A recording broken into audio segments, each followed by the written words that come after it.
Hello, welcome back everyone. So the last activity what we did is we finished until we up till where we ran the root.sh and or inst.sh on both nodes. After that you have to click OK. As soon as that completes you have to click OK. The process will still go on from 40% to the 100%, and eventually it might throw the error saying that Oracle cluster verification utility failed. That's okay. It's not the showstopper, so we just click OK, click next and say yes, and it's done. So now what is the next step? The next step I will mention here is to install the Oracle software on the Oracle home. For that you need to transfer the binary to the specific location, and you have to unzip it.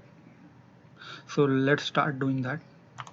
Let me connect to that machine 151.92.168.10.150 using Oracle user. Sorry about that. Oracle and password. Yeah. So navigate to the Oracle home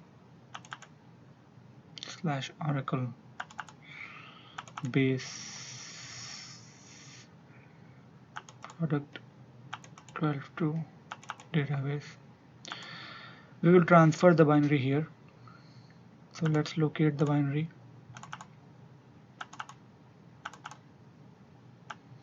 This is the binary, just drag and drop.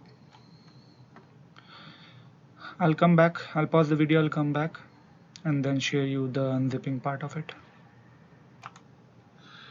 Okay, so the transfer has been completed now. Let's go to that location and unzip the file. So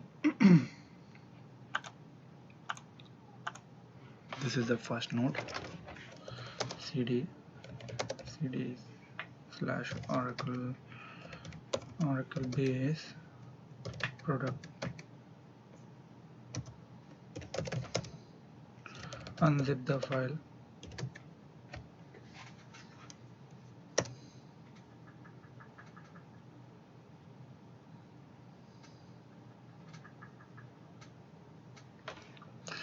I'll come back as soon as this is completed. Okay, so this is done.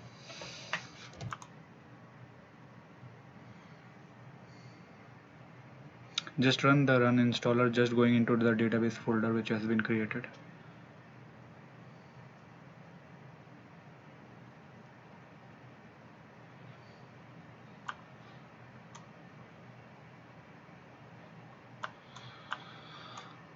Okay, uncheck that. You don't want to receive the security updates. Okay, so don't click next, just wait here and select the install database software only.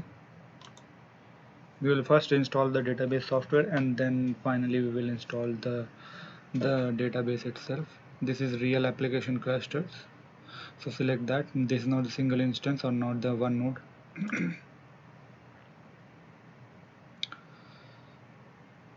Now SSH connector you don't need to validate because we already have created a passwordless login during our grid installation, so you just click next. It will automatically verify if the passwordless login has been set up. Yeah, so it's proper. You select the enterprise edition. For Oracle base, the Oracle base is /Oracle/base, and the home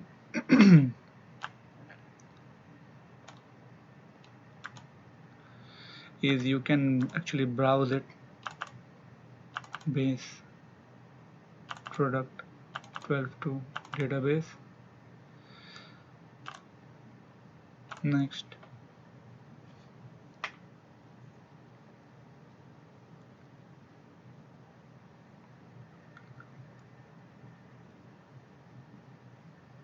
It's trying to validate the same thing on the remote nodes, if it can communicate and see the directory structure same as this one.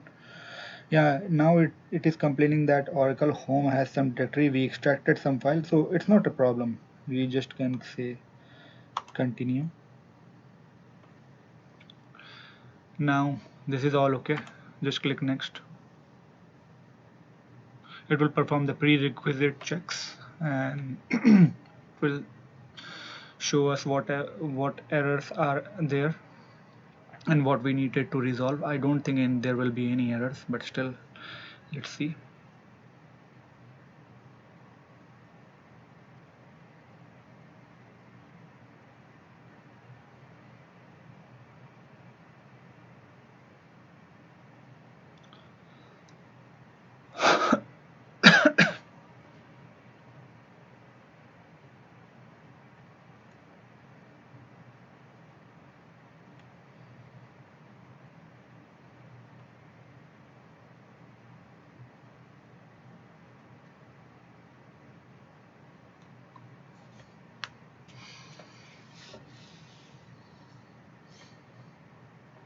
Yeah, so no error. We'll start installing it. Eventually this will also start transferring the binaries from the current node to the rack 2 node, same as the grid infrastructure, and eventually it will pop up a box saying that you need to actually run the root.sh file on both nodes. That we will be doing later as soon as that prompts, the software prompts about it. I'll pause the video. I'll come back as soon as the prompt comes here and we needed to actually run the root.sh file. Until then, I'll pause the video. Okay, so it took me 5 minutes before I got this prompt to run the root.sh file. Let's start running one by one. So you have to go to Oracle Home location and then run the root.sh file. Okay, cd/oracle base product.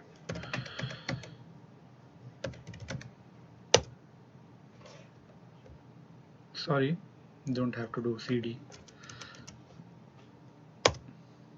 Enter.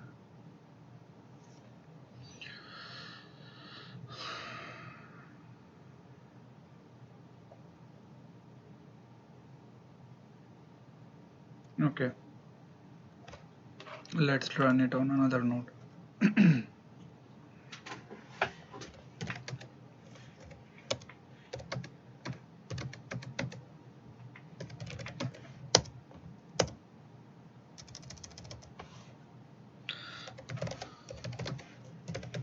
Let me check the Aura tab file.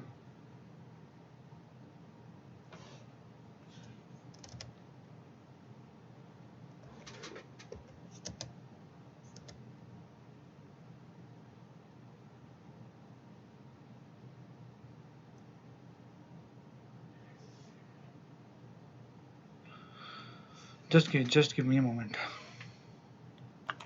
Okay, welcome back. No issues. What this root.sh file does is actually it adds the entry of the instance in the Aura tab file, but somehow it's failing. I'll check it and provide the details later, but it's not a showstopper. I'll show you how to add the SID, the rack 1 and rack 2 in the /etc/aura tab file, so that you can set up your environment variable using that. So let's move on. Say OK, and then you see that it's successful. Just close it. Yeah. Now let's install the database. For that, you need to navigate to the bin directory of Oracle Home. Just go to the Oracle Home. Let me check where I am currently. cd dot dot. So this is the Oracle Home directory. Just cd to bin. ls. These are the binary. Just run the dbca.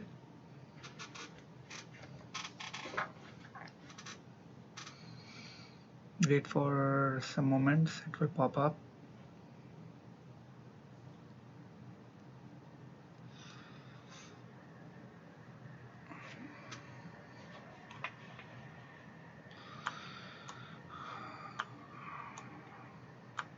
Okay, so we wanted to create the database next.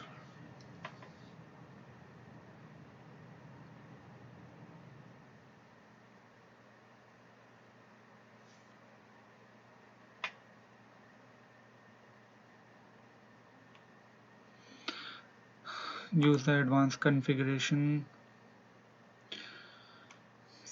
Let it be admin managed and general purpose. Click next. It selects 2 nodes. Yeah, correct. Now the global database name, I'll let this global database name to be this, and SID prefix to be this, ORCL. We will create the container database. This is what I promised. You need to create the container database and make sure that you have locally managed undo table space created under PDB. We will be creating one PDB, that is ORCL PDB. One PDB we will be creating, and this will be locally managed PDB, locally undo management PDB. So the root container won't be managing the undo table space. There will be a specific table space for PDB as well for the rollback operations, as you guys all know. So everything looks fine. We'll say yes.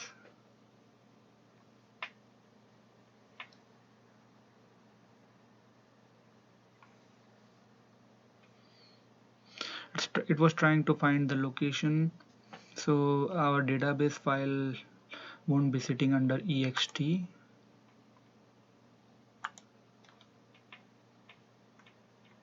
So what the current situation is it's not actually locating the data disk as well as the FRA disk. The reason is those ones are not mounted yet. Let me check on the what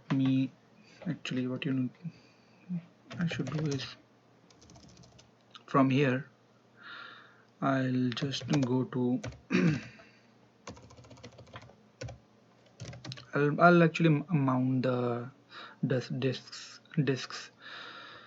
So Oracle base product bin, and what you need to run is asm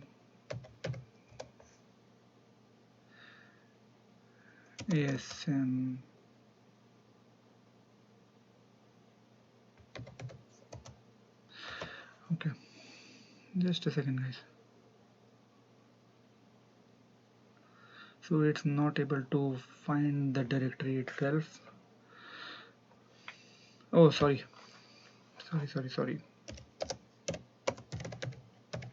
It won't be in the database directory. Hold on. Plus asm1 /grid home bin asmca. So the ASM is in grid infrastructure home. That's where you need to navigate. What I did is I actually changed the environment variable to ASM1. I could have ran ASMCA directly rather than navigating it, because we have already set up the environment variable.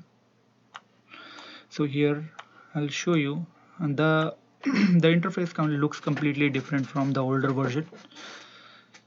It used to be a central kind of configuration area here, where the welcome to ASM configuration assistant is showing up. Now everything has been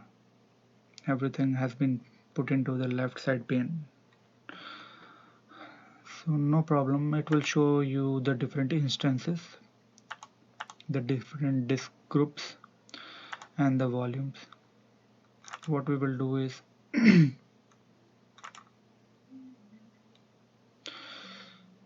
create a volume, cancel, sorry, you need to create a disk group.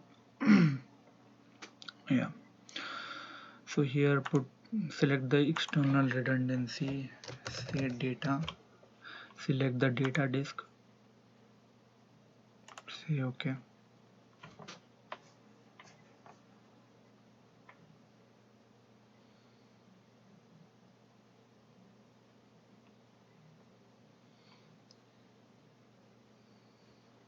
Okay, it's now showing up.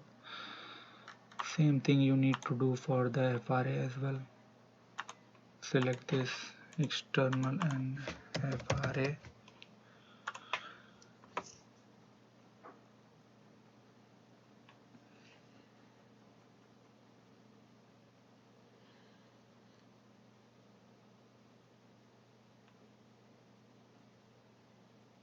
That's done as well.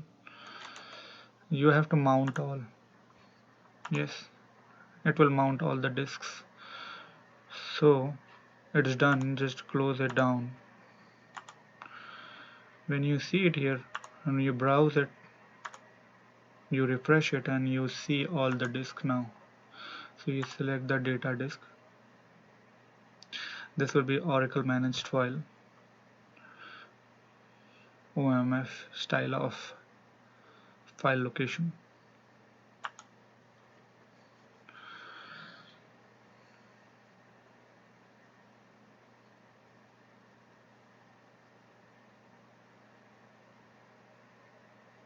Now this will ask for the FRA area. It has automatically picked up FRA.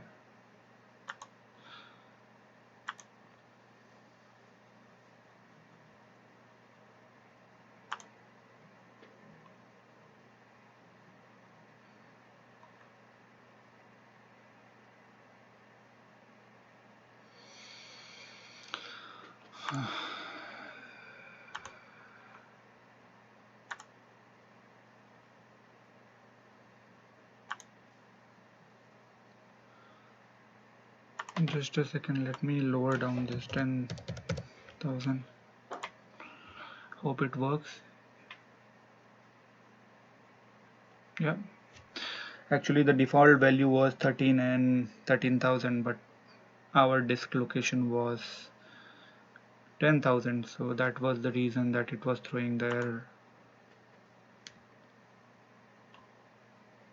Yeah, automatically share memory management. Leave everything as it is, you don't need to play around with it.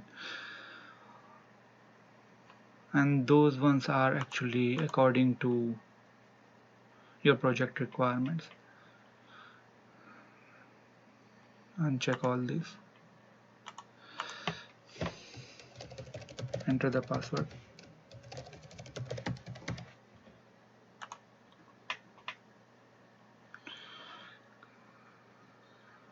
create the database. You don't need to have a post database creation script. If you want, you can have that for the future silent installations or the script installations, but I'm not doing that. I'll just create the database.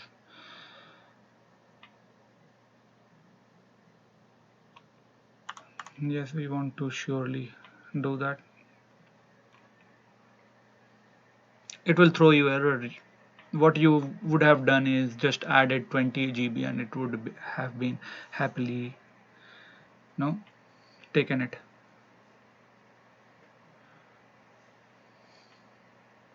That's the reason I said that when if you might have installed the 11GR2, there was not much specification for a kind of not high-end configuration requirement for OCR voting disk as well as FRA as well as database. But currently the default small database requirement are also very high. So there are a lot of things going on. And then you need to understand that because this is a multi-tenant database, so there will be data files for the uh, container database. There will be data files for the pluggable database as well as the template database as well.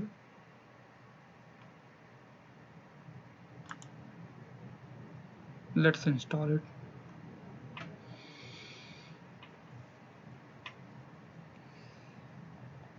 So different type of databases are the CDB $root, and then there will be a seed PDB, and there will be a pluggable database. Whatever you have created, name will be according to you. All the data files will be completely separate from application to the container database. As you all might be knowing, I will be coming up with a future course for the multi-tenant database container database creation and different steps, as well as for the pluggable database creation styles and migration and all those things. So just look forward to those videos as well.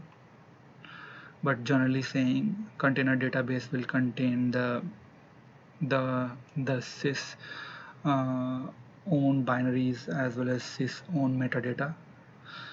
The pluggable database will contain all type of data files, but the difference being that it will contain the application data completely segregated from the container database. PDB seed database is just like a template database. So let's say in future you want to create a similar type of database, then you create or modify the PDB seed and then create databases from that PDB seed. And what you will do is you don't need to configure the databases every time. There will be default configuration already sitting in PDB seed, and you can just start creating databases from that PDB seed. So it's like a template database with the default configuration. It comes with the configuration, but it can be modified. I'll pause the video. As soon as this completes, we are all done with installation activity of grid infrastructure, setting up the operating system, as well as installing software and the database itself. I'll show you the different processes, as well as I will show you the databases itself, what all databases are available, whatever we have installed, including the pluggable PDB seed as well as CDB root. And that will conclude our video. Let me pause this and then let me come back as soon as this is done. Okay, so welcome back. You will see this screen. Actually, it will, after finishing the database installation, it will show you the global database name, the SIDs, as well as where is the server parameter file sitting. You can close this. Now I'll close this session as well. We don't need an extra sections. Now let's start validating the different things. First, let's start validating the cluster resources, including the Oracle high availability service daemon as well as CRSD service from bottom up. So for that, let me change the environment variable to plus ASM1 so that you can use CRSCTL. So we will use CRSCTL check CRS. Now it will show you the different CRS services for this particular node. If you want to check for all the nodes, then check cluster -all. Now it will show you everything. but you need to make sure that when you check the CRS, you cannot say hyphen all because that won't work. This will show you the Oracle High Availability Service daemon information, including the cluster ready services, synchronization service, and event management daemon. But CRS check cluster hyphen all will show you the CRS, not the Oracle OHAASD, that is Oracle High Availability Service daemon won't be showing here. It just shows the CRS. So when you don't say hyphen all, it will show you the current node information. Okay, let's check the resources, which all resources are up. So for that you need to type crschtl status resource hyphen t. So you see that the virtual IPs are up. There are two virtual IPs, scan IPs, database service running on rack 1 and rack 2. These are the SIDs. Both are up. ASM is online. Scan listener is online. Local listener is online. The disk are online as well. So it shows you the complete information. Everything is stable. It means that everything is working fine. Now let's check the status of the databases. Before that, let's check the TNS listener. It will show you the scan listener. So what we will do is we'll check the ps command to grep on TNS. It will show you that scan listener 2 and 3 is running on this particular node, and when you say the same thing on another node, which is exit ps-ef type grep TNS, it will show you the scan listener 1 is running on this. Okay, apart from this, let's check the status of the databases. For that you need to shift. Let me check the aura tab file /etc/aura tab. Okay, so you saw last time that there was an error while running the root.sh, right? That's the reason we don't see any values in here. Let's put the values here. For that, let me go to that Oracle home location. Oracle is product present working directory. I'll copy it via /etc or tab.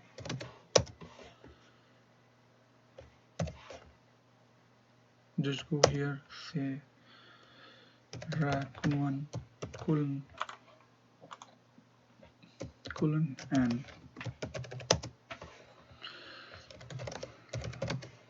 aura tab.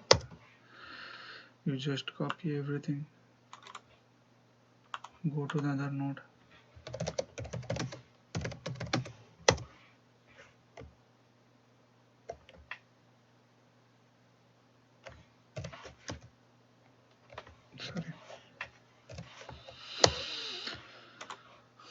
paste it here, and the SID will be 2.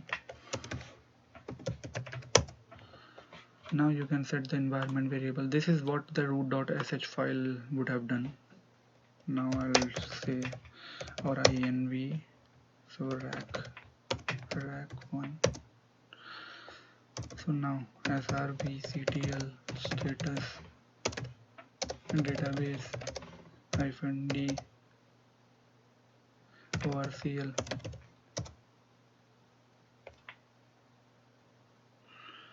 So it will show that the Oracle instance or orcl1 is running on rack 1, instance orcl2 is running on node rack 2. Okay,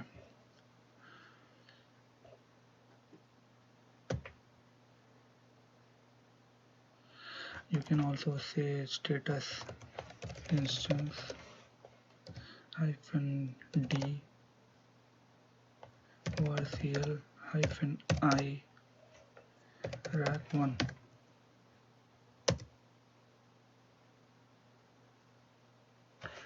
Sorry, varcl1. So sorry about that. I think I have actually made a mistake. Let me correct it. The node name is rack, but the instance name is varcl1 and 2. So vi/etc/aura tab varcl1. Same thing has to be done here. varcl. Now we will set the environment variable again. varcl1.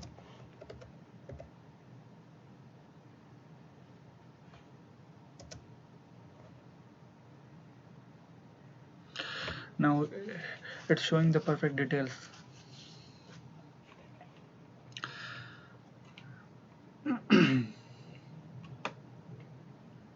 Now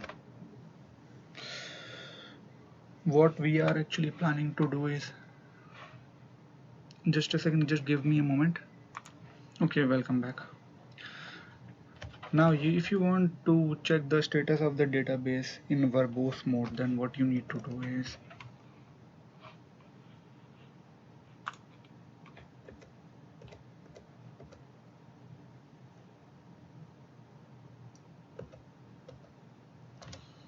you just use the switch -v.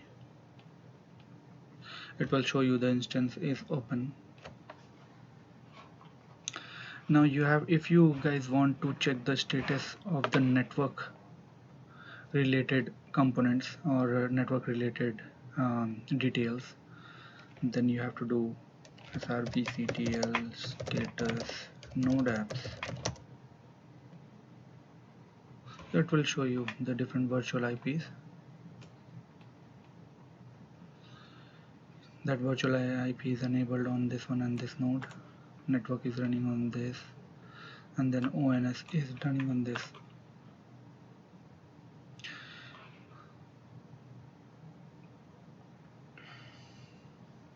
Let's check the listener srv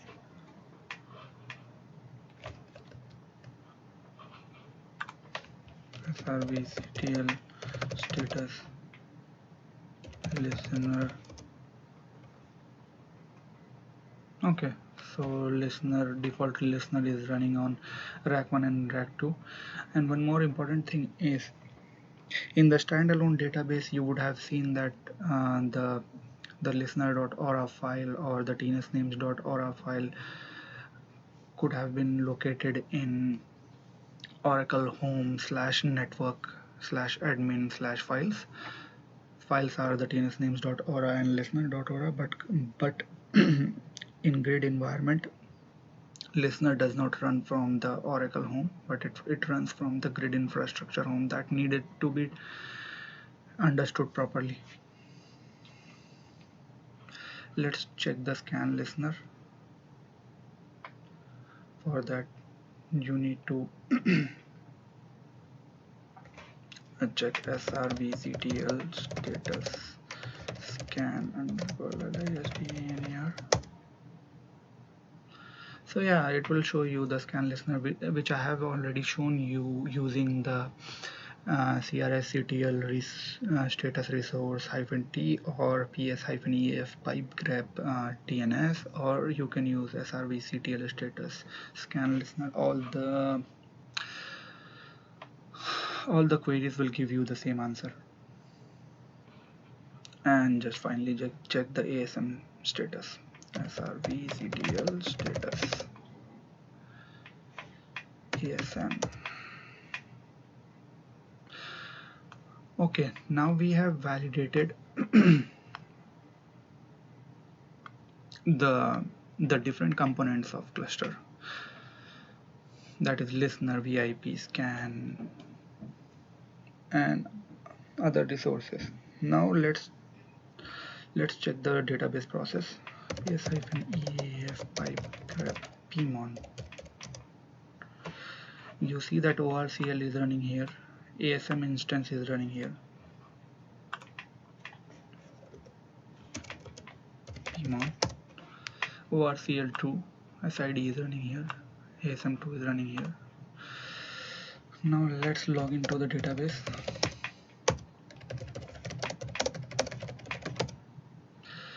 Okay, you need to make, so one difference between the standalone databases and the rack cluster is because the CRS and Oracle High Availability Service daemon actually takes care of the resources on top of it, which is ASM, listener, scan, VIP, and database itself. So you don't need to explicitly start the listener or the database instance. Don't need to open the database and all kind of these stuff in the rack environment. OHASD and CRSD services take care of all these components and resources on top of it. So let's say that one day your machine crashes, or one particular node crashes, or your both machines goes down, and then you restarted the machine. So you don't need to actually explicitly go in and start the databases, start the listener, and all these kind of things.